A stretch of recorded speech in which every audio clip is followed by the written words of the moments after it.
in the New York City, Long Island area. My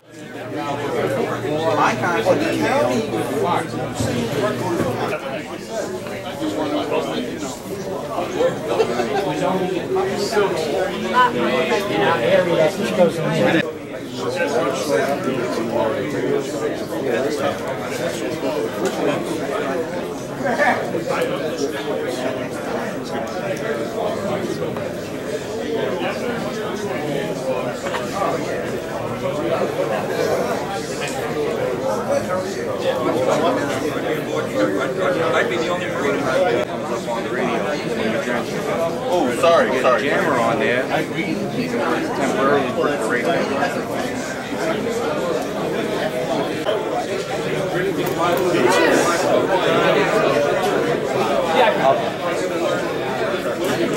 Contacts in here like this, and the punch paper tape, okay, had circles and ovals, so dots and dashes, and you feed it through, and by making and breaking the contact, it will send you the code.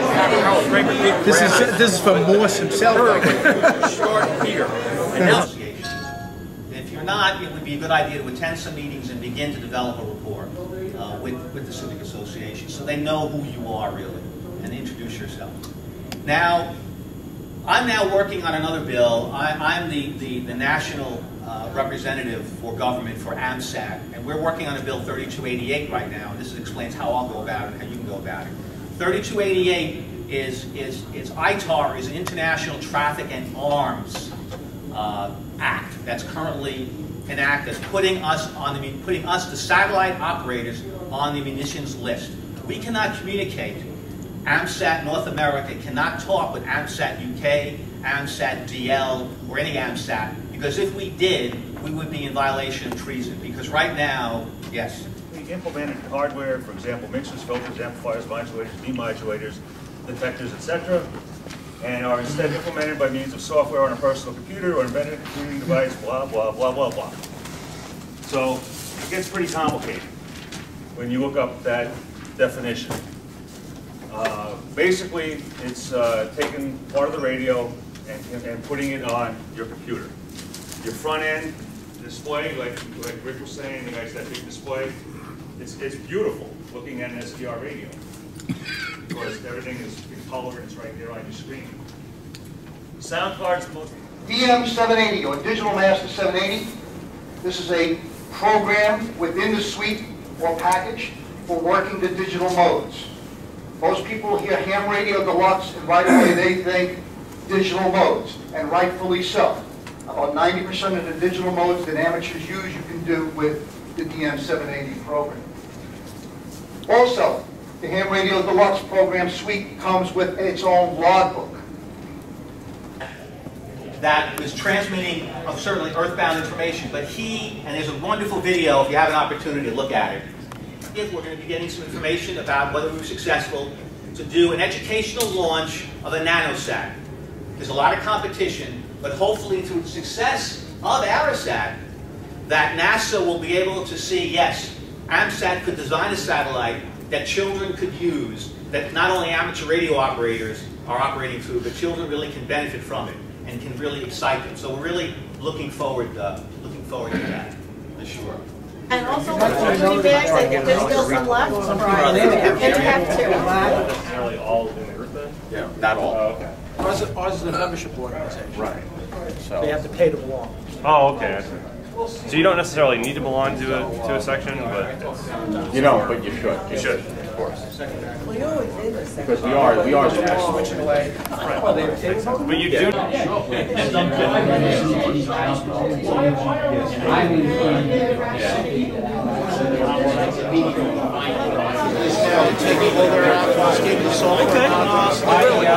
Yeah, they have to hold their the size of these things. Yeah, right. You figure it'd be like. If that was D. The only thing right now is to keep on speaking. 13 years we've been doing this. And without snow, right? Nice weather too. First, I want to do a couple of thank yous. I don't know if anybody saw the list of door prize winners in the club room, and it is pretty substantial. There had to be at least 50 50 calls kicked out of that. And so on behalf of the committee, we want to thank AES, Amateur Electronic Supply, AMSAT, ARRL, CheapHam.com, CQ Magazine, DX Engineering, Elk Antennas, Ham Radio Outlet, ICOM America, D-Star, Kings County Repeater Association, only halfway through. MFJ Enterprises, Moencom, Quicksilver Radio Products, Radio Oasis, the RF Connection, Tech, Universal Radio, West Mountain Radio, and Yaesu. So on behalf of the committee and hopefully all of you winners out there, we thank all the donations. I'd like to recognize the HRU 2012 committee. This event takes a lot of planning, and in fact, they start meeting in a couple of months to discuss HRU 2013. A lot of work goes into the logistics involved in getting this together. So the 2012 committee chairperson, Tom Gruber, KA2D, raise your hand, Tom.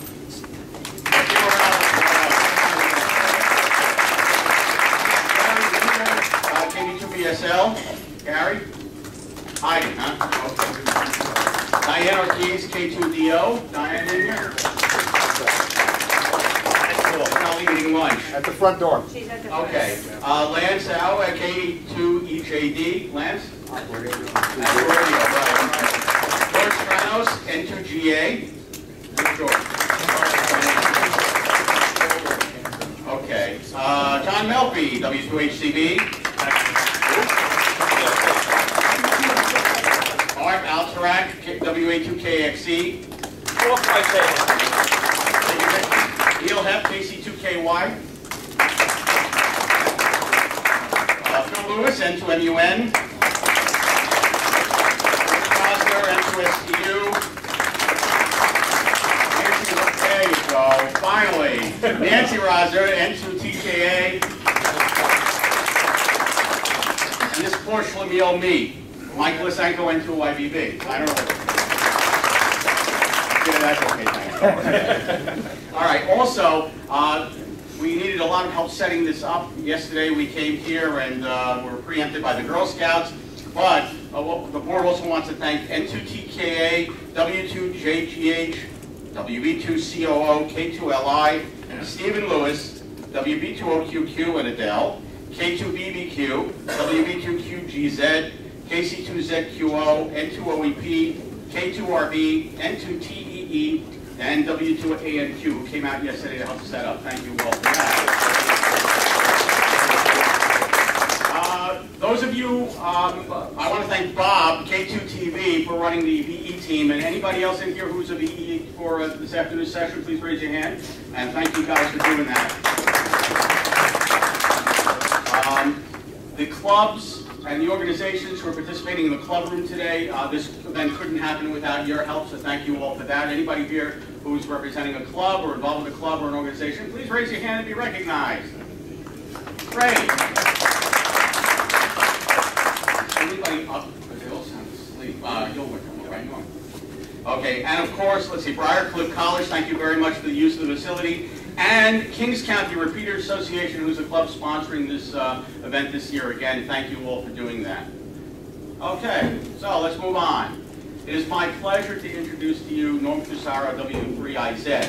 He is the current ARRL affiliated club mentor program manager. He's responsible for the ARRL's affiliated club support as well as for the volunteer mentor program and an enhanced volunteer instructor program. This is all off his bio that was on the League website in 2004. I had to find it, of all things, when he got the position.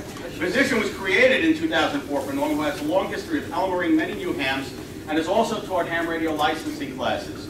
In his position, he works with both clubs and individuals to establish a network of mentors. Prior to coming to the League, Norm's background was in retail sales and customer service. In addition to contesting, he enjoys rag showing and teletype. His favorite on-the-air events include Pennsylvania QSO Party, the ARRL November Sweepstakes, and the ARRL International DX Contest. He's an active HM mobile and portable operator too. If you take a look at his truck outside, you'll see antennas everywhere. And his wife, Debbie, is N3ZXF. Among others, he's a member of the Frankfurt Radio Club, a brave thing to be as he now lives in Connecticut, home of the YCCC. All right, without any further ado, let me introduce to you Norm Fusaro. Norm.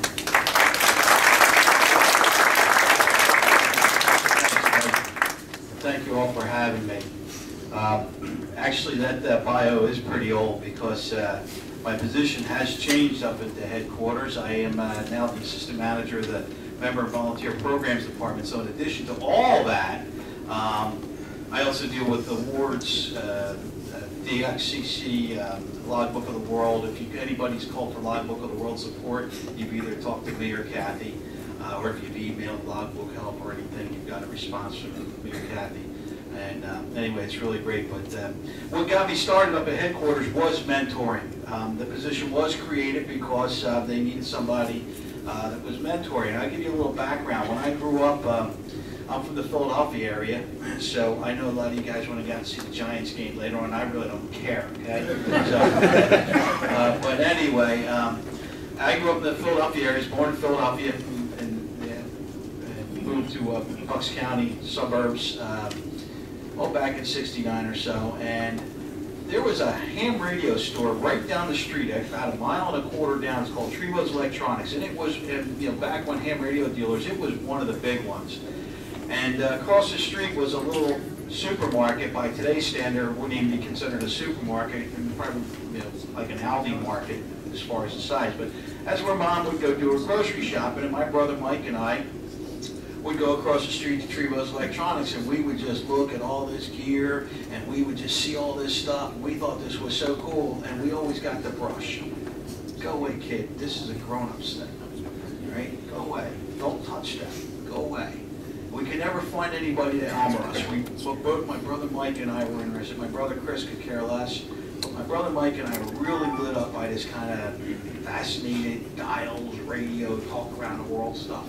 But we couldn't find anybody to mentor us. No Elmers, whatever.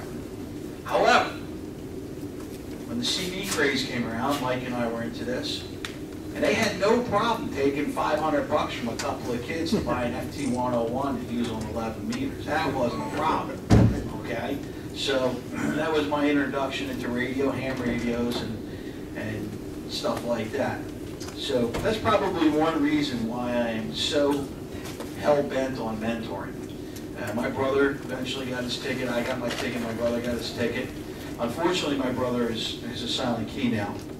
But we had a lot of fun with ham radio, and like I said, that's probably one reason why I am so really big on Elmering or mentoring new hams, because I just couldn't find that help that I needed, and it wasn't a lot of help because everything was kind of self-study, and even if you found help, it was like, here, go read this book, and it was like, okay, so I read the book and I built this and look at it. It looks like a hunk of junk, I was like, well, that's because you did it wrong, So anyway, as time went on, I started doing classes and stuff like that, and that's what got me up to headquarters. So there's 1,003 stories I have about ham radio and stuff like that. A lot of the guys that I had in my ham radio classes have gone on to become officers of the clubs that we belong to, and it's really great to see that stuff. Hey, look at this, live. So anyway, but I tell you, ham radio has a lot of cool stuff in it. And at one time, back when I still cared about QSL cards, because of Logbook of the World, I really don't care for the pieces of paper. I have enough of them, and I do have enough albums with them. But I was stuffing some QSL cards in the album. And as Mike said, my background was big box retail.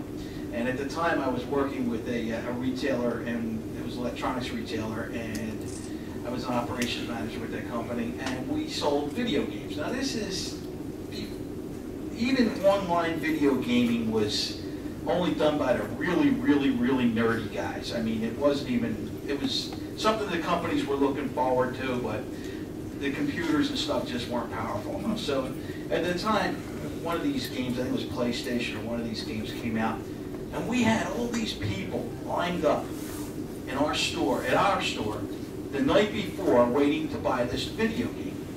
So I'm sitting there putting in these QSL cards at home, and a commercial comes on for this video game. And I said to my wife, I said, I just don't believe all those knuckleheads stood in line and the amount of money that they spent to buy this stupid video game. And she looks at me, and she looks at these QSL cards, and she looks at me, like I got 3 heads, right? And I said, whoa, whoa, whoa, wait a minute. I said, when you're playing that video game, you're playing an algorithm. Every time you beat one level, it just throws another random number into the algorithm, and you go and you got to do it again. And eventually, you're going to lose because it's got an infinite number of numbers it can throw into that algorithm. I says, every one of these pieces of cardboard here, every one of these cards represents a human interaction. There was no internet, there was no telephone line, there was no nothing. It was 2 human beings exchanging information, making friends, on the air. That's what this is. And at the time, there was a QST on the ground also. As you can tell, that's the way I kind of live. You know, everything around me is just right there. And there was a cover story from the radio organization in Malta, okay, the Irish sister organization in Malta. I think it was a 9H1EL, I think is the call sign. But anyway, and I said, look, and I quickly go through the album, and I said, look, I talked to this club 10 years ago on 10 meters. And 10 years later, it is still going strong, so much so that this magazine decided to write an article on it. And of course, she's still looking at me like I have 3 heads and could care less. I said, but you know, I said, that's what's really cool about this is, you know, this club is still going on and you know, they're still there. And, you know, and I talked to them. Well, anyway, it got me to think, what is it about ham radio that we all find fascinating? Like, what's in our DNA that just, you know, really lights it up for us? Well, first of all, there's a personal challenge. You have to get a license. It's just not something you walk in the store and buy. So it requires a little self-motivation and a license. And everybody you talk to on the air worldwide had to get a license from their government. So they had to pass some kind of test or whatever to get that permit. Some harder than others. But that's one thing that we have in common. Another thing is you know, we tend to, they say, hams build stuff. Well, I mean, do we really build stuff? I mean, you know, can you build that radio? I don't think you can build that radio. And if you do, it's going to look like that first piece of junk we all make, right? But we configure stuff. You know, we make the black boxes talk to each other. We build our own antennas. Everybody's station is unique. I don't care if you have the same exact transceiver and amplifier and antennas as your buddy does, but your piece of property and where you're located is going to make propagation different, slightly different than your buddy. Unless, of course, you live 40 feet away from the guy, that's probably about the same. So, anyway. But those are some of the things that we have in common worldwide. You know, and then, of course, there's that fascination of what happens 93 million miles away on the sun affects how we communicate with propagation. I'm talking about HF propagation now.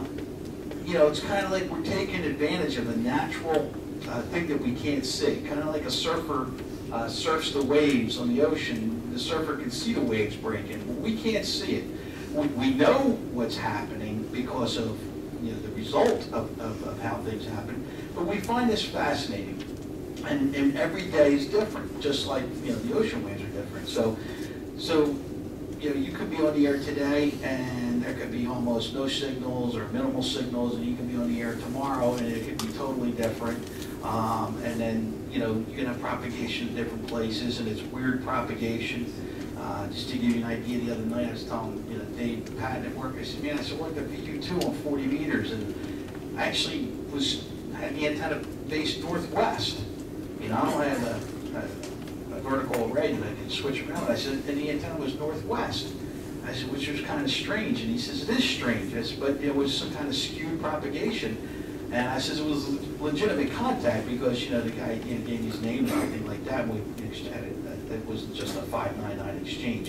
And I think I worked them. Now it was a legitimate exchange. But that's the weird stuff about this, because you never know what's going to happen. And it's a lot of fun.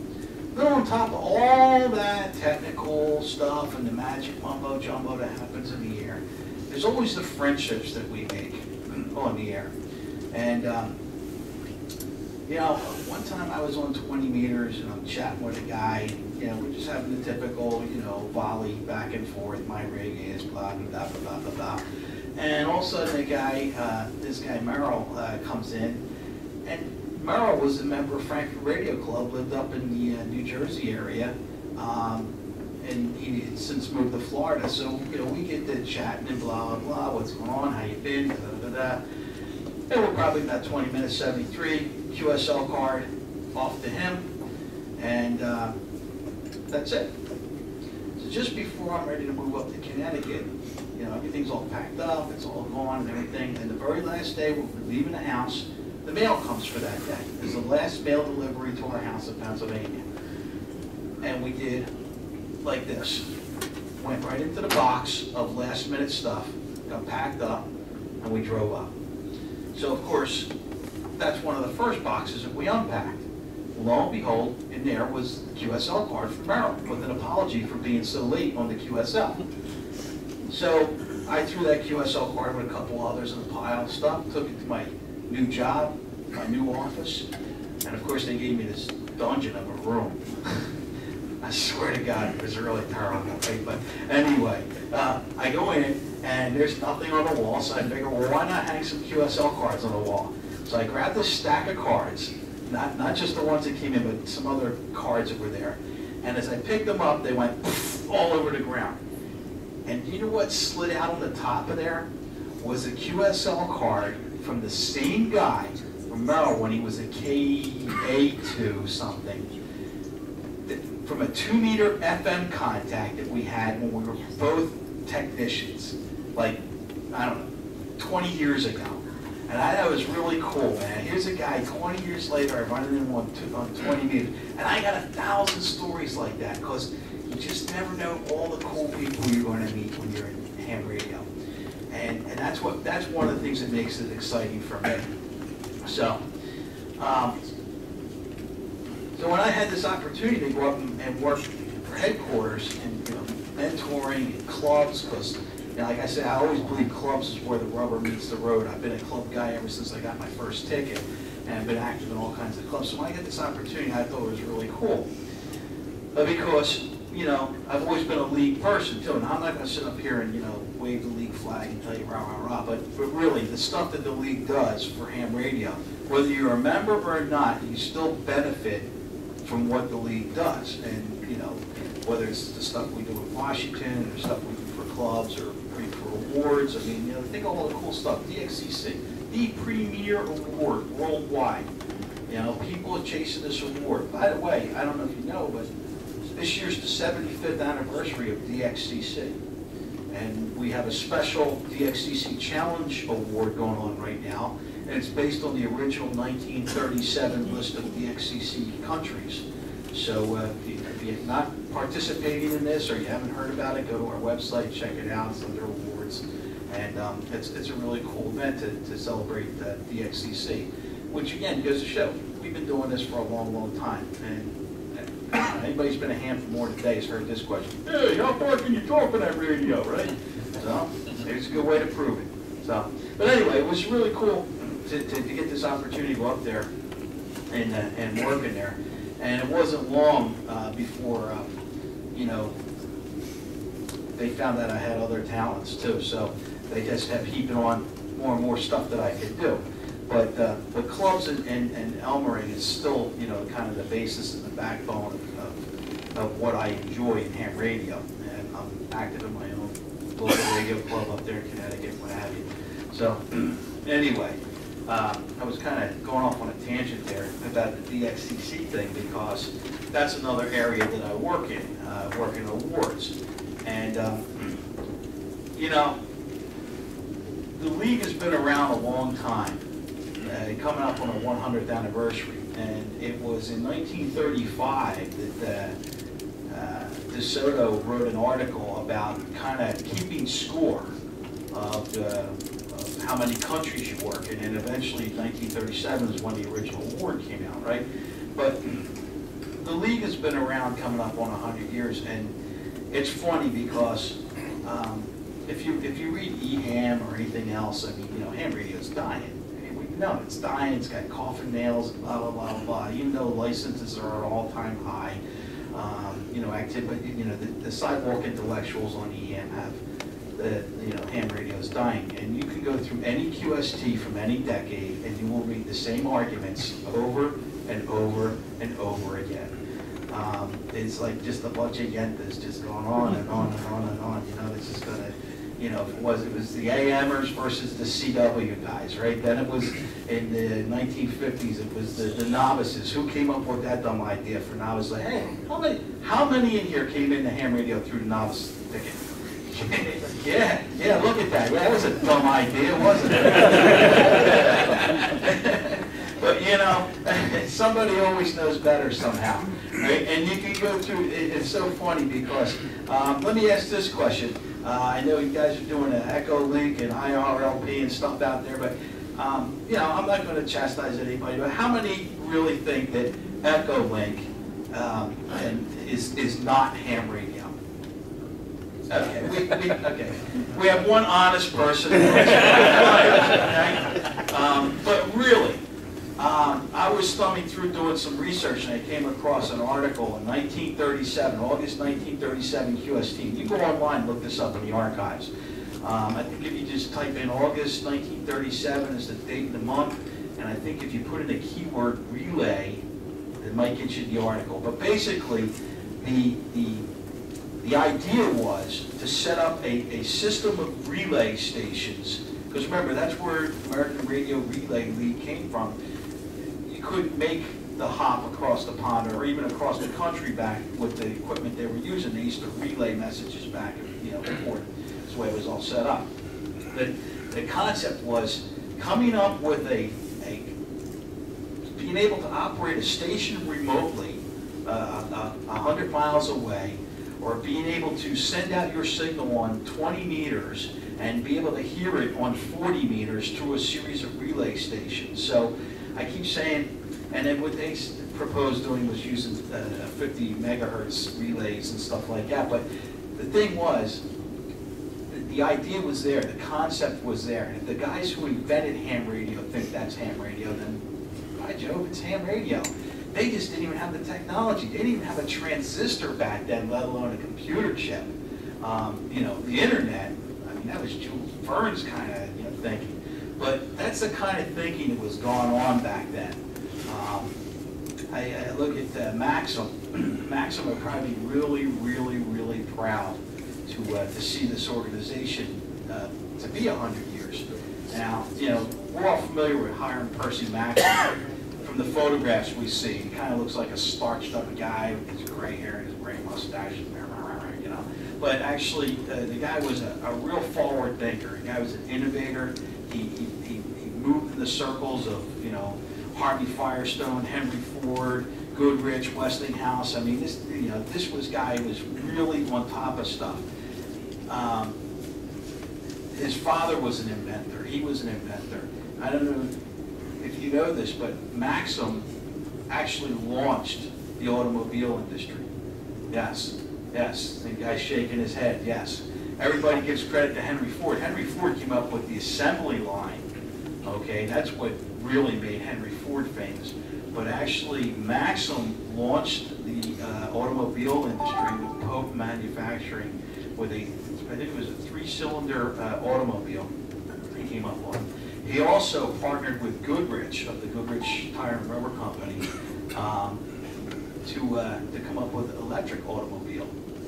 But back then, gasoline, petroleum was so cheap and the technology for batteries and stuff was nowhere near where we are today, or even where we should be. So the electric car just didn't really quite take off. But that's where Maxim was. I mean, he was so far ahead of himself. So, you know, I think he'd be really, really happy to see this thing in 100 years. However, I think he would probably be a little PO'd to see how much time we waste worshiping the past and wanting to go back. I'm going to throw a question out here. Does anybody know when the golden age of ham radio was? Now. Okay? It's now. It's the first 5 years that you were licensed. Because that's when everything was new and exciting and you were learning and everything. So you're right, it's different for everybody, you know? I mean, you know, remember I mentioned the FT101 on 11 meters? You know, every time I see an FT101, I get a warm feeling in my heart. I had the whole lineup at one time, and then after a while, I sold it. It's time for somebody else. But, you know, it's kind of like a vintage car, you know?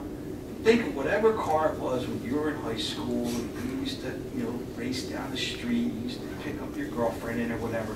But if you saw one of those cars, you know, you walk up there and all of a sudden, the stomach gets flatter, the hair comes back, the girls look prettier, you know what I mean?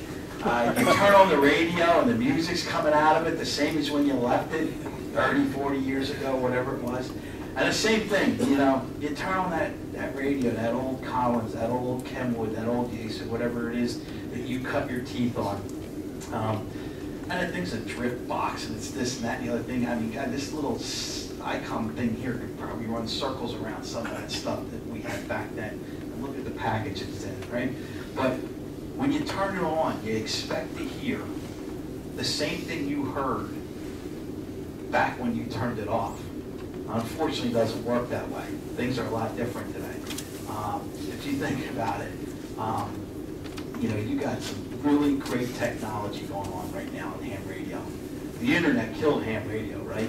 And you'll hear that too from a lot of ham radio. Did the internet kill that? No, it enhanced it. It has made everything so much better. Logbook of the World is one thing, okay? DX spotting cluster. I heard a guy say one time, well, that's kind of like shooting fish in a barrel. I said, well, go ahead, you know? Go ahead. You go look at the cluster and tell me how much stuff you're working off of there.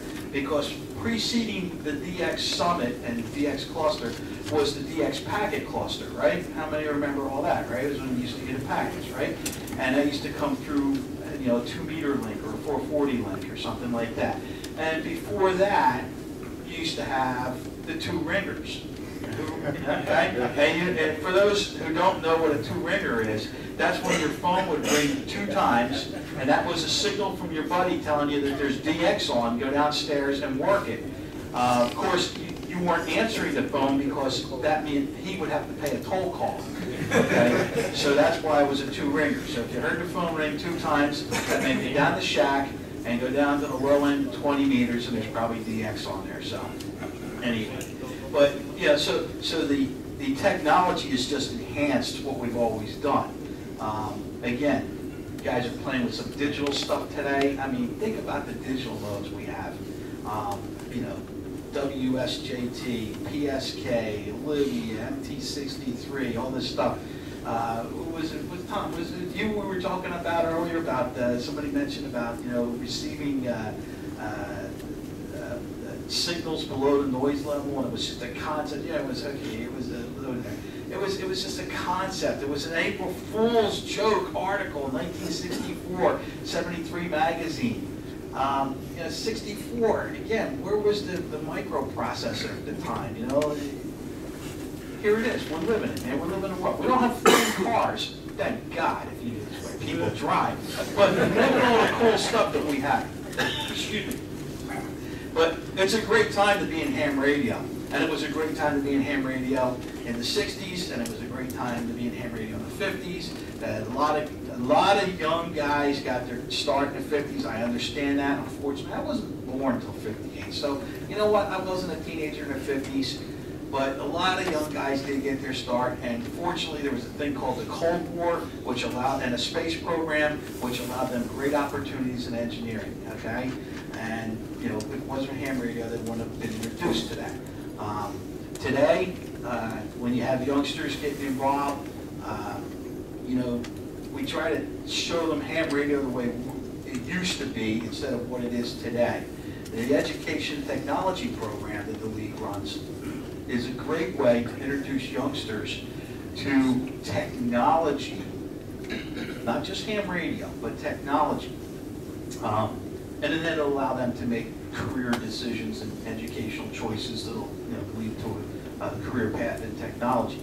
But if they get a ham radio license, that's a bonus. But as long as the seed's planted in there, you never know where it's going to take them. Matter of fact, the guy who invented Vonage, I can't remember his call sign or his name right now, but he's a ham.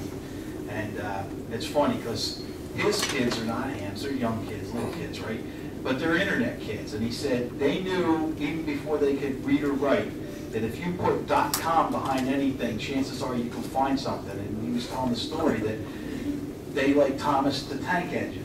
And they said, Dad, type in thomastheTankEngine.com, son of a gun, if you didn't get a web page, you know? So those kids knew at a very early age the technology that they're going to grow up in. You know, I mean, a lot of us here came through, you know, I remember we were the second family that had a color TV on our neighborhood, you know? The second, and you know, like, wow, technology. If you even look at that color TV from back then, it was like all washed out. They had 3D, high def. I mean, how are you going to sell ham radio to a kid today? You're not. You're not going to sell the ham radio that you do. You're going to have to really expose them to the cool stuff that can be done, such as digital stuff, the cool monitors that we have, the fish finders, you know, the little band scopes and stuff, something that's going to appeal to them because these are multimedia kids.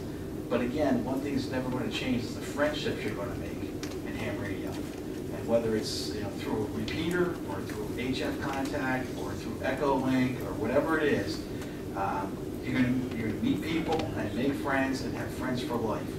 And that's one of the most exciting things to me in ham radio. It really, really is. So anyway, I am one of the lucky ones who gets to work up at headquarters, who gets to talk about ham radio. Hey, guys, I'm on the clock today. I get to talk about ham radio all day, all night. That's what I do. And yeah, it does get sickening sometimes. I will tell you that. There are times I come home and I just say, I can't go down the shack. But I'll tell you, this Diamond DXCC thing has me really lit up, and I've been having a lot of fun. As a matter of fact, Mike even said to me out in the hallway, he says, hey, I heard you on the air the other day. Yeah, I had a nice run going, you know, 15 meters. It was a lot of fun, so I did get on the air. So, you know, it's really great that I can do what I can do here. So, anyway, I hope all you guys are having a lot of fun here. This is my second tour here at Ham Radio University. The first time I was here, Wiley was the keynote speaker, and he had an overflow, went out into there. And I'm glad that I have a full house, man. It's really cool. Thanks for coming out and seeing me. And it's been an absolute pleasure for me to be here. Thank you.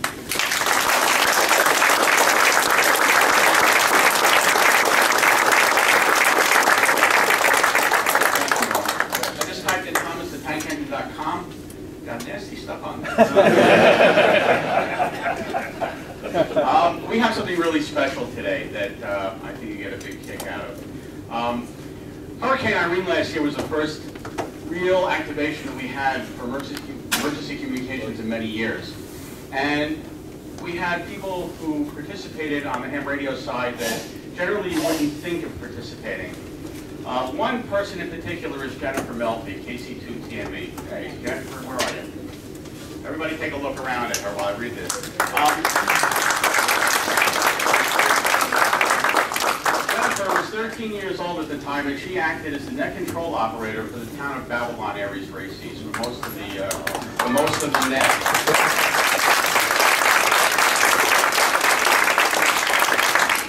Let me just read an email that was sent regarding her work as net control.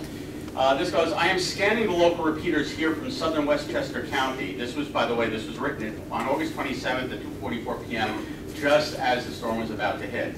And I'm listening to the town of Babylon emergency net during the hours before Hurricane Irene's landing here in New York. I just wanted to compliment the young ham I heard, KC2TMA, who I understand is your daughter, not mine, John's. Sir, she is doing a fine job, and I stopped to listen for a while simply because it is not only rare to hear a young person lately on the bands, but even less likely to hear one who operates an emergency net so well. Many older hams could take a few lessons from her. Keep up the good work. I hope we all get through this storm okay. God bless in 73, and it was sent by W2CZ.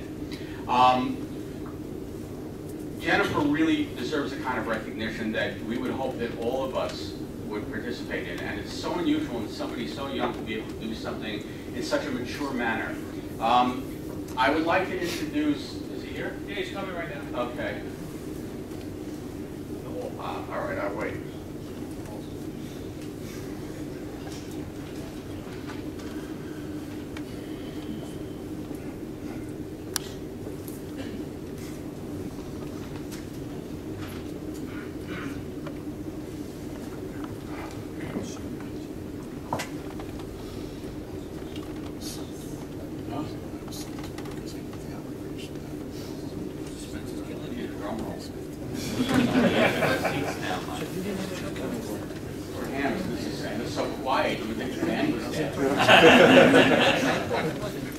All right, ladies and gentlemen, I'd like to introduce New York State Senator Owen H. Johnson from the 4th Senate District, New York State. He is the Senior Assistant Majority Leader of the New York State Senate, and he represents the towns of Babylon and Islip, and he's here to make a presentation. Senator Johnson.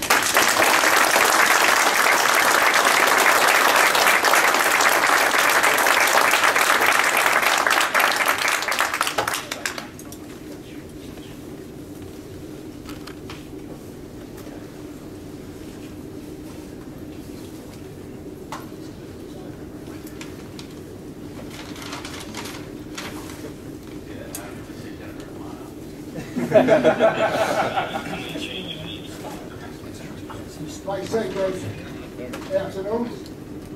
Oh, yeah, good afternoon. Okay, Tempest huge. You never know. It's morning or afternoon. You got to watch your clock. Anyhow, I heard a very interesting conversation about ham radio today, a celebration of ham radio university, as you call it. And I guess you all need a little brushing up once in a while, right? They're doing it for you.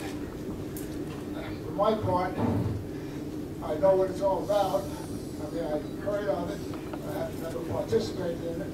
I spent too much time listening to real people coming up to my office, and I can't have time to talk on the radio. But anyhow, I'm happy to see that Jennifer Melfi is here. She is the